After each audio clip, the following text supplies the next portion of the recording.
అందరికీ నమస్కారం. శిక్షణకు స్వాగతం. మీ పిల్లలు మ్యాథ్స్ అంటే భయపడుతున్నారా? దీనిని కూడా సులువైన పద్ధతిలో ఆడుతూ పాడుతూ నేర్చుకోవాలంటే ఒక్కసారి ఈ వీడియో చూడండి. అవి నువ్వు వేదిక్ మ్యాథ్స్ నేర్చుకున్నావు కదా, నేను నిన్ను కొన్ని మల్టిప్లికేషన్స్ అడుగుతా, చెప్తావు ఫాస్ట్గా? Okay.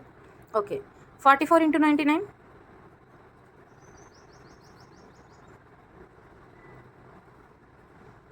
Wow, super.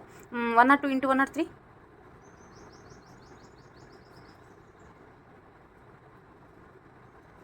Super. 24 × 999. 999. Okay.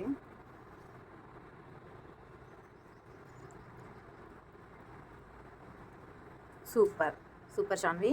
Wow, excellent. చూసారుగా ఒక క్షణంలో ఎలా సాల్వ్ చేసిందో కదా. మీ పిల్లలు కూడా ఇలా చేయాలంటే వెంటనే జాయిన్ అయిపోండి వేదిక్ మ్యాథ్స్ ఇన్ శిక్షణ.